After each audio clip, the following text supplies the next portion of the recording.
Welcome to week 5 of Pinnacle FC. Gareth Wheeler, Jake Osgathorpe with you. It's early in the year. Yes, the old expression, it's early, but we're feeling good about where we're at early on in the domestic European seasons. Coming off a week, it was a busy one, Jake Osgathorpe, across the big leagues, back from international duty, with a little bit of Champions League this week sprinkled in as well, and profitable plays really across the board for you and I. Can you walk us through some of your winners last week? I think we should both pat ourselves on the back. We both liked Arsenal, and we both liked the under in the North London Derby as well, and both came off in the 1-0 Arsenal victory. Well done. Absolutely, yeah. You were braver than me. I didn't make Arsenal an official play. I just took the goal line because I thought it was way too high given the kind of stakes for Arsenal, the fact that we're missing key players. But yeah, that was a nice number, minus 108. Also, my favourite bet of the week was Southampton not to score. So I have Andre Onana to thank for that. Plus 208. I'm glad Onana was in the net and not De Gea because he'd have had no chances penalty to I'm glad you brought up one of my losing bets as well because, I mean, with the pen, both teams to score and the United win was like in the cards, but not so much taken away by Andre Onana. What else worked out for you last week as well? Barca to beat Girona was at minus 120. They are absolutely romped up at 4-1. They continue to look really good, Barcelona, to the point where I think a 4-point lead now at the top of La Liga. Would you make them favourites to win the title? Maybe not favourites, but they've definitely closed that gap really, really tight to Madrid.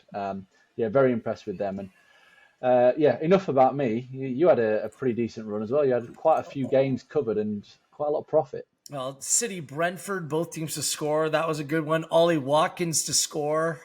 Finally got off the mark last weekend as well.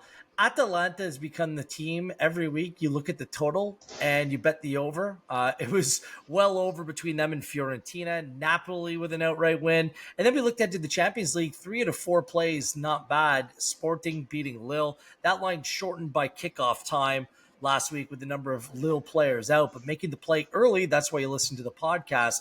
You got much more value. Dortmund with the away win and Liverpool with the away win at a struggling AC Milan side. AC Milan will be part of our fixture list this week. If you're new to Pinnacle FC, we've expanded beyond just the Premier League and the Champions League. We cover all of European football's 5 big domestic leagues, and we try to pick up the biggest and best games and provide you the best insight or what the markets are telling us where to follow heading into the weekend's fixtures. Remember, Bet Smart, Bet Pinnacle, all the lines that we're using are on pinnacle.com. Let's start things off. It has to be the game of the weekend. The two prohibited favorites in the Premier League doing battle at the Etihad, coming off Champions League games this week for both. It's Manchester City and Arsenal. The game's going to be played on Sunday. City, the favorite. You can get them at minus 115 to win outright. That number's come down from minus 120, plus 263 on the draw, plus 344 if you want to back Arsenal outright. The total, as we're sitting here on a Thursday afternoon, is set at 2.5. City coming off the goalless draw against Inter in the Champions League. Arsenal are playing Thursday as we're recording this podcast in Bergamo at Atalanta. The one thing that stands out ahead of this one, then I'll let you break it down, Jake, the schedules. I mean, they play in City's favor so heavily going into this one. City over the course of last week, 3 home games, Brentford, Inter, Arsenal. Arsenal are playing 3 away from home. Yes, North London Derby away at Spurs, but then on to Bergamo for a Thursday fixture, then to the Etihad on Sunday. Take it away. How do you prognosticate this? What markets are standing out to you? Yeah, they've definitely had it a lot tougher, haven't they, Arsenal? I think I said at the start of the season when we're looking at the title that Arsenal's first 5-6 games were the toughest in the league, really, given the way things have gone. I mean, they've already been to Villa, they've been to Spurs, they're going to go to Man City. That's 3 away games against top 6 teams from last year, plus they've got Brighton at home as well. So the fact that they're second in the league, they've kind of done nearly what we'd expected from them. I think if you'd have told them they were going to pick up as many points as they have through this this juncture, I think they'd have been very happy with the start, to be honest. 4 games played, 10 points. I think they would have been over the moon with that, given the fixture list. But like you said, it's a weird that the Champions League's thrown them in on a Thursday, then they've got to go to this massive game, and it probably is going to get slightly overblown in terms of its importance. This game, I know it will do on our TV cameras over here, but yeah, it's just so early in the season to say that it is title deciding, because anything can happen. We're talking 33 games, but I do think that Arsenal will go to the Etihad with a manner and a mindset of avoiding defeat. I think that to do that, they're going to have to play in the same way they did last season, which is very defensive minded and similar to what we saw against Spurs last week, which is just not quite shut up shop, but very close to it, and just kind of frustrate. And I think there's every chance that Arsenal go there, get a result by doing just that. Last year they went there, it was a 0-0 draw, and obviously the home game was a 1-0 win for Arsenal. So they've shown that they can shut Manchester City out. And immediately, when you think, if you think Arsenal are going to keep it fairly clean, the price on the under is just screaming at me. Minus 119 under 2.5 goals, and it's a bet that I've absolutely hammered on this show whenever Arsenal have played away at a big team or an established team. If you start last season, the 9 away games against the top 10, they went under 2.5 in 6 of those, and so far they're 2 from 2. Going to Villa this season, 2-0. Going to Spurs, 1-0. And yeah, we've kind of hammered home last year just how good defensively they were. The underlying metrics were off the scale, especially away from home. No Odegaard again, which kind of hurts them in transition again. They don't quite have a player like him to get them up the pitch. So I think that even more so, we're going to be looking at a similar display to last week. And that's not to mention that Man City were stifled in midweek by Inter Milan. And it's not just any Inter Milan. That was a much change Inter. There was so much rotation in that Inter side that kind of went under the radar over here. That most of that first team were on the bench. So the fact that City couldn't break them down is only another positive for me. So I can see Arsenal getting a point, but I think under 2.5 is a very solid bet. And I would not put anybody off being a little bit greedy and taking under 1.5 at plus 244. Wow. Okay. I'm not going to go that far. Under was my first inclination as well, which is saying something, because really the bar isn't 2.5 anymore. It's really 3 in terms of the totals really very much across the Premier League.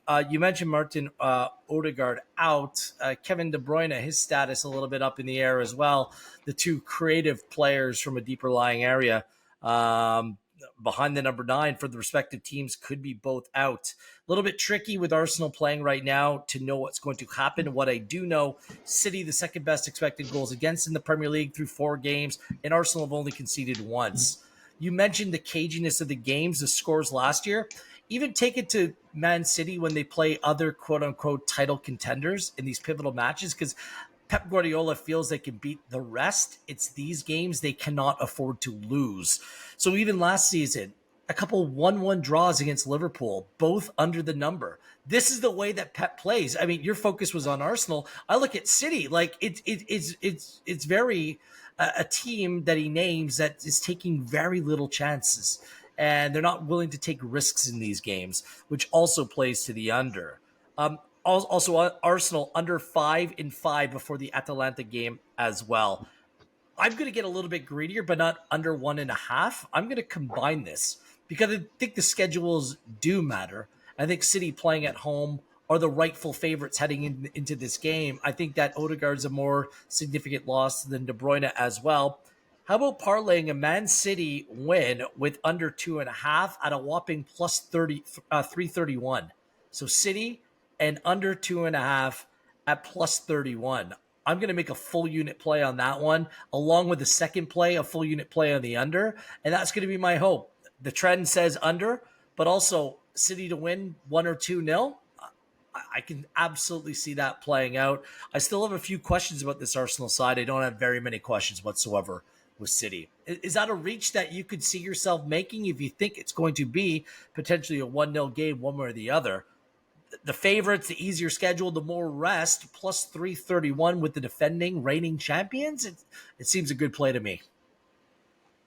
Yeah, it just puts me off that Arsenal have kept them out twice, and both times they played last year, City had a pretty full complement. I think the second time they were maybe missing De Bruyne, but the fact that Arteta's kind of done a job on Pep the last two times they've played is a little bit concerning for me with that bet.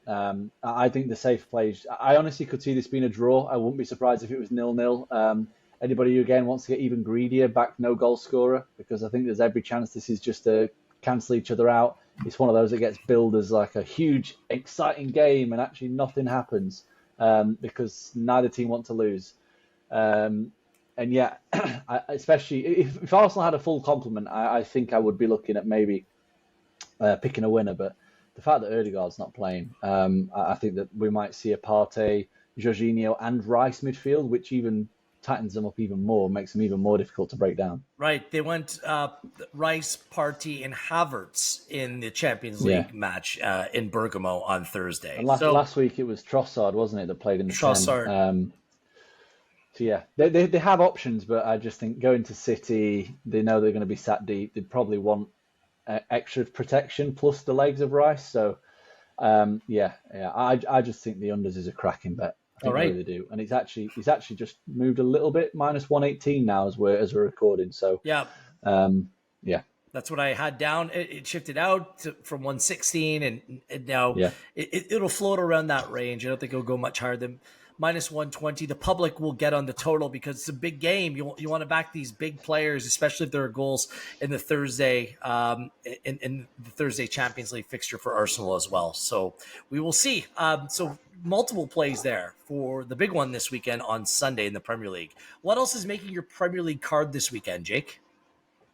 I have another under at Tottenham v Brentford. That line to me is huge. We're at 3.25. We're getting minus 108 for the under. I think it's just way too high. Spurs, they looked really poor last week against Arsenal. I was really surprised. Not only did they struggle to create chances, they did a little bit of good pressing in the first half, but the second half, when they went 1-0 down, they looked pretty clueless, to be fair, and they looked really easy to play against. Very one-dimensional, and I think Brentford looked very solid against Man City. They caused them a few headaches. City really struggled to create chances, and I think it'll be a rinse and repeat job for Brentford. They're playing in a very similar manner, sit deep, try and hit on the counter-attack with the pace that they've got. Same approach, should yield the same result. And Jake, I just want to say, I can't believe that the handicap set at one at minus 104 if you want to back Brentford. That was my initial lean. I'm a little bit nervous though. No Johan Wissa, which also probably makes you want to lean to the under as Brentford loses one of their top dogs in their attack. So I need to kind of see what that's going to look like. Yeah, absolutely. And I think the only game of Spurs so far this season that's gone over is a home game against Everton, which has been, Everton have been the highest scoring team in the league so far in terms of, which I don't think anybody saw that coming. Brentford, I think they've shown more than enough to suggest they can go there for straight Spurs, because like I said, they've been very predictable. Get into good areas. The final product has not been very good for Tottenham. The underlying data is not great either. And I think what is really interesting is there's a bit of a set piece mismatch, because Brentford are really dominant from corners, from dead ball situations. Last season they were, I think, the third or fourth most for XG from set pieces. And Spurs, we all know their struggles. I think they've conceded about 12 or 13 this calendar year alone from dead ball situations, including last week. So, Brentford have got a real avenue for success there. Maybe look at a big price goal scorer when the markets come up. Nathan Collins, Ethan Pinnock would be two that I would potentially look at, but I'd only back them if you're getting maybe plus 1,200, something like that. There's two different shouts. You also have eyes on the late game on Saturday. It's Crystal Palace hosting Manchester United. Last time United made a trip to Sellers Park, it was at the end of last season. It was a 4-0 win for Palace. It feels like both teams are in very different stages than they were back then. Palace has struggled out of the gate, and Manchester United put 7 past. I know it was Barnsley, but still 7. This is a team that struggled even against lower level competition in recent years as well. What catches your eye in terms of that fixture? Against what I've been talking about there, we're going to flip to over. Okay. Minus 101 for over 3.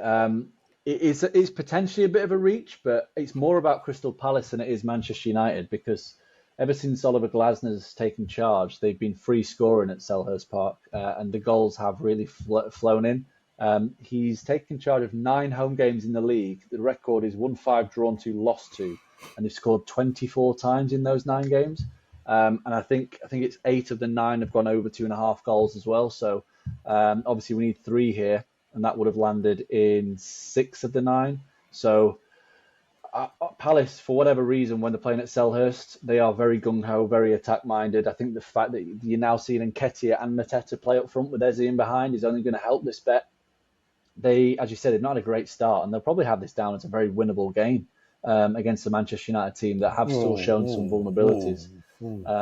Oh, come on. That first half against Southampton, they were getting run ragged until the penalty save, and then Southampton's heads dropped. And then second half, it was just one-way traffic. So I still think they're vulnerable. I think Ugarte will come in and make a little bit of a difference, but either way, the way in which they've been attacking, that midweek is going to be a huge confidence boost. I know, like you said, it was against Barnsley, but everybody got on the score sheet last week. It was much better as well in terms of the rotations and the patterns. So I think this could be quite a high-scoring game. I think it could be a 2-2, it could be a 3-2, that kind of game. And United will be looking for some revenge. They got absolutely embarrassed last season. So I wouldn't be surprised to see this, be high score. I think I'd be surprised if it wasn't at least 3 goals, which obviously would give me a push. Yeah, both teams to score, and over 2.5 is available at -115. That was my initial instinct. I'm not quite sure if that's enough juice for me to get behind that, but that was my initial instinct. United plus 142. I mean, Ugarte is going to make a massive difference in that team, an actual ball winner in the middle of the park. And there actually was some rotation midweek as well. I can't regularly back United until they start playing an actual left back. When that happens, I promise I will. A couple of plays jump off the page for me this weekend. Please feel free, Jake, to jump in as you please. West Ham, Chelsea. I'm still on the fade Chelsea train despite the late winner last weekend against Bournemouth. It wasn't deserved for me. Bournemouth edged the XG in that game, 1.54 to just 0.93. West Ham, 2 wins and a draw versus Chelsea in their last 3 at home against them. There's 2 losses this season have both come at home for West Ham, but they played Villa in the first game and they played Man City. I think this is a decent enough place against a rival to come up with a big performance. I don't think West Ham have been that bad. West Ham draw no bet at plus 157. So you get the insurance. If it's a draw, you get your money back. Plus 157. That number stood out to me, so I'm happy to make that play. And speaking about the aforementioned Bournemouth, I still rate this team. I think they're going to cause people troubles. It is a level of disrespect that the line at Anfield this weekend as they take on Liverpool, who are coming off short rest as they played in the Champions League this week, 1.75 at -109. I mean, if they lose by 2 goals, it's a half loss. I think Bournemouth can keep this close. They played every game close this season. Bournemouth have the 4th best expected goals and the 5th best in terms of expected points this season. They haven't had an easy start to the season.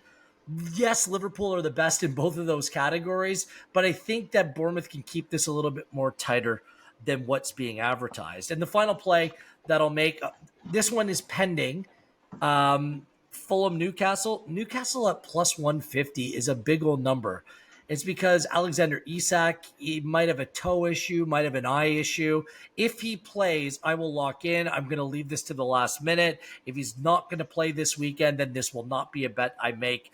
But I'm happy to bet on Newcastle. No losses to Fulham in 6 consecutive wins. And Fulham haven't scored against Newcastle in their last 4. And Newcastle overall, 3 wins in a row and no losses in 7 overall. I think that they're being a little bit underrated right now. And they had the week off, again, building up to this match. Meanwhile, Fulham went through this marathon penalty shootout where they ended up losing to Preston. They went around once and went around the order again. Penalties in total. It was wild. So I think a lot plays into Newcastle's favor. That's if Isak is fully is ready to go in this game. Anything to add on any of those, or shall we move on elsewhere? Yeah. I did look at the Bournemouth handicap myself, but I just can't get on board with backing them on that handicap because for 2 reasons. The record last season against the better teams was absolutely atrocious, especially away from home. Against all the top 6, they lost all 6. They lost 5 of them by a 2-goal margin or more. They lost 2 of them by a 3-goal margin or more. And I just think the way in which they play, that real high press, is not very conducive to playing against this Liverpool team, because I think they play with a control that they would be able to pick it apart. You think Nottingham Forest went there, caused them a lot of problems last week, but they're much more solid in terms of, they weren't as engaging in the press. They didn't give as many passing lanes as I think Bournemouth will, so I think that could be a problem for them. I do think they'll get on the score sheet though, so that Yeah. obviously requires Liverpool then scoring 3. My only other play, which just looking at the figures now, is Leicester Everton. I'm going to take Everton draw no bet on the handicap, which may surprise given how many goals they've conceded so far. But I think that they've had a fairly tough schedule. Again, it's gone under the radar really.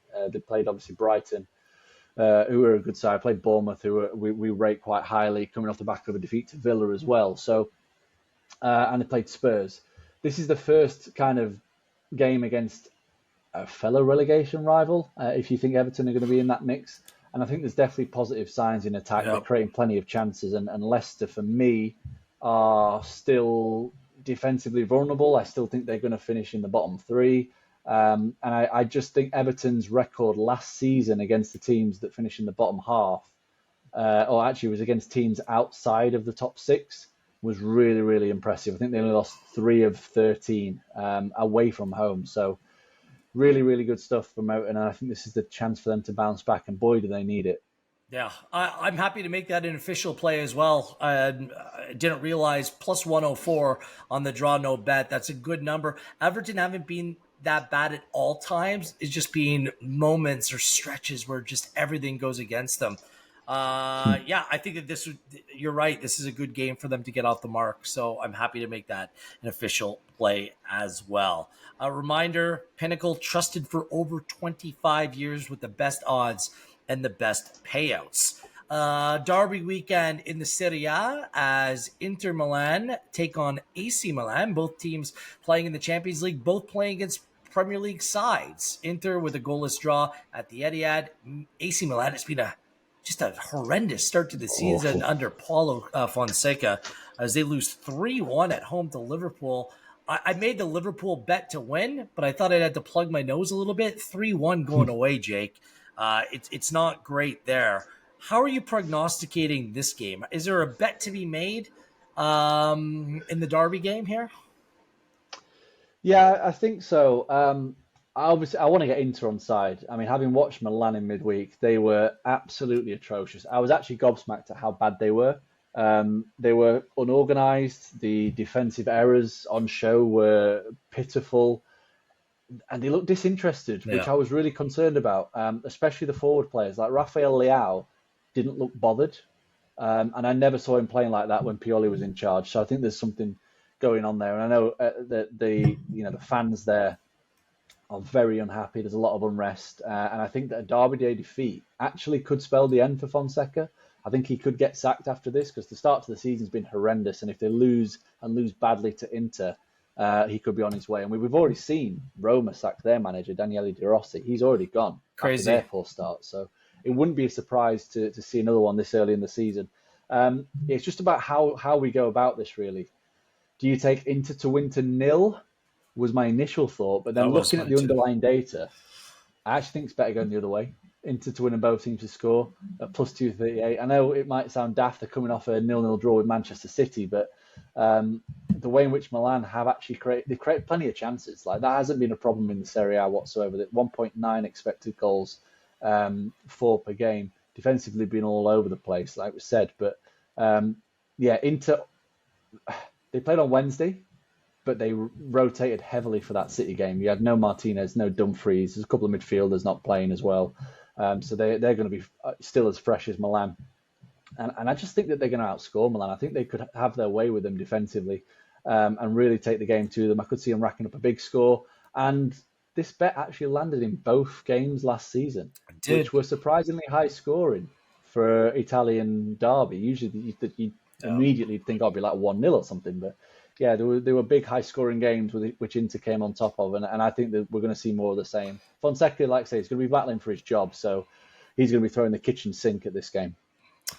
I'm kind of looking at things the other way. I'm not backing AC Milan in this game, but uh, the 4 games that they played the season before, because they played the 2 in the Champions League as well, they all Mm. played to Inter wins, and they were all clean sheets. All, all 4 of them, and I think we're going to get back to business. Inter no losses in 6. They've gone played to under 2.5 in 6 of their 8. They put on a defensive clinic in that away match against City and looked the better side for long.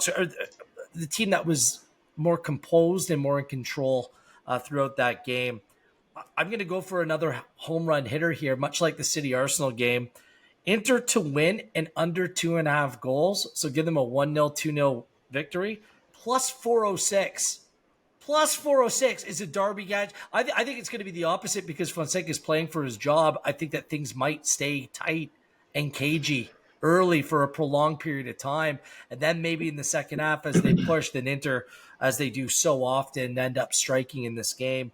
I also don't mind under 2.75 at plus 107. I just think that last season was an anomaly. I think we're going in a different direction. I think Inter is back to their best, and that is through defensive organization. And I think that that's what's going to be on display this weekend again. So. Would you not just be really, really angry if Inter win like 3 or 4 or 5, which is absolutely possible? No, because I think that it's more likely it's going to be to the under, and I'd rather not. I mean, to win outright minus 151, the spread minus 0.75, minus 118. I'm like, if we're going to swing here and try to find some digs for some value, let's go for some real value here. And I think that these are both realistic results, and the payoff is it makes it worth the while to take that little bit of added risk into the equation. So we'll see. Contrasting views on this one. Anything else from Serie A? I have one more. Juventus Napoli. It's a big game. Juventus was great in the Champions League this week against PSV, by the way. The kids are playing outstanding. Napoli's on a little bit of a roll as well, and they played to over the total in all 4 of their games thus far. The total for this game is set at 2.25. I think that is too low at minus 104. I'm happy to bet that all day. Just give me the total in this game. I know typically, Juventus have played the back-to-back goalless draws. Typically games like this are tight, but both teams to score in head-to-heads between these two teams. 5 out of 7 overall. And Napoli, both teams to score has played in 4 of their last 5. So I think that could play. Both teams to score also is available at minus 106, but I just prefer playing the total here at 2.25. So anything else? Or shall we move on to Yes. You have something else? Yeah, I've just seen the goal line in Fiorentina Lazio, and I'm going to get involved with that. Okay. Over 2.5 is a plus number, plus 106. We talk about Atalanta being the entertainers. Lazio aren't far behind. They've scored 8, conceded 6 in their 4 opening matches, which is only 2 fewer than Atalanta. Every single game has gone over 2.5 goals. They're creating a lot of chances, conceding quite a bit as well. Fiorentina, fresh off the back of a 3-2 and a 2-2, also creating plenty of chances. And I could see this one being pretty entertaining. So yeah, the goal line, again, you're always taking a risk in Italy because generally it's quite a low-scoring league compared to the rest of Europe. But when you see something that's a plus number for 2.5, just your eyes light up, especially with a team that we know has got a very attack-minded manager like Maurizio Sarri. So over in that game, and yeah, Atalanta Como over 3. I was going to plus 107. Plus 107. I might as well lock it in and just keep this going until the gravy train stops. So, but that was my thinking. Juve Napoli, it's just about even money at 2.25. So that is a big green light that is flashing. In La Liga this weekend, I do not have a play. I considered backing a couple different sides, including Girona this weekend. I think that there might be some value there, but you have a different game that you're looking at, Jake. Yes, it's a Madrid derby of sorts. It's not the Madrid derby, but it is a Madrid derby. Rayo Vallecano versus Atletico Madrid. And I'm surprised that we're getting minus 120 for an Atletico win. I thought it'd be a lot shorter because Atletico have started the season brilliantly. Like, I know Yeah. they are second in the league, 4 points behind Barca, but they are unbeaten. Their underlying process is sensational. 2.26 expected goals for, zero point 0.5 expected goals against. They've been really unfortunate not to have picked up maximum points. They've dominated in every single game. Rayo, they've struggled to create chances so far this season. They haven't looked too bad defensively, but again, to me, that the fact they're not creating chances is a massive problem coming up against this Atletico team, which ultimately means it could be just a bit of a one-way traffic. Can you hold on kind of game? And they've not managed to do that when they played Atletico recently. Atletico recent head-to-heads won 7 of an unbeaten 8. They've won all of the last 4 trips to Rayo. Obviously, that includes a couple of different managers at Rayo, but they've always been fairly mid-table. So they generally go there and get the job done. And I think at the price, I'm more than happy to get involved on them doing that again. All right. Yeah, my only thought was Girona at Valencia. What's going on with Valencia is just, if you think that Valencia are going to keep on being this bad, plus 160, Girona, they're away. I'm considering making that play, but nothing official there for that one. Finally, nothing in France, but I do have a play in the Bundesliga. That Stuttgart were good against Real Madrid in the Champions League, decent enough against the side that's most likely to go on and win it all. They're hosting Borussia Dortmund this weekend, who also played in the Champions League this week and played to a 3-0 victory over Bruges, which was a win for me at even money. I like the total in this game. Stuttgart, they're giving up so many chances, but they're scoring goals as well. In their 7 games this season, the combined total of goals has been 4 in the Super Cup, 4, 5, 6, 5, 4, 4. Dortmund away, they concede goals away from home and give up plenty of chances. I like the chances for this one going over. I know I'm giving up something here, 3.25. I don't generally love to make this play at minus 110, but let's keep this trend going. 4, 5, 6 goals scored in Stuttgart games. They're becoming absolutely must watch. That's my lone play in the Bundesliga. Anything for you, Jake? Does Harry Kane score another 3 goals from pens in a game this weekend? There is every chance he does at Werder Bremen, buying a strong favourites. Yeah, everyone's getting a bit carried away. I think they beat Dinamo Zagreb. They were about 1-50 to win that game, so it would have been a surprise if they'd not won. I know they went and scored 9, but as you said, there was 3 penalties involved, and it did Wild. get a little bit hairy for a brief period, didn't it? 3-0 up and then 3-2, and you 3-2. thought, oh, this is, yeah, and then obviously kicked into a gear. But yeah, I've got no bets in the Bundesliga this week. Yeah, there's nothing that leaps off the page. I think Leverkusen could dish out a hammer into Wolfsburg. I mean, they look really good in midweek. I know they played Thursday. They absolutely thrashed Feyenoord 4-0. It wasn't even close. I think it was from the 3rd minute. They absolutely battered them. And yeah, their underlying data has been really good this season. So I wouldn't be surprised if they racked up a score against a Wolfsburg team that are struggling. Brilliant. So that's all of our plays this week. Let's hope they're as strong as they were last week. Get involved with the podcast. Ask the questions. Any question you have, get involved in the chat on our YouTube channels. Like and subscribe. Tell your friends we're here each and every week breaking down the top fixtures across European domestic football, as well as the Champions League. Jake, good stuff this week. We'll do it again next week. Yeah, best of luck. Hopefully we can go well. He is Jake Osgathorpe. I am Gareth Wheeler. This has been episode 5 of Pinnacle FC.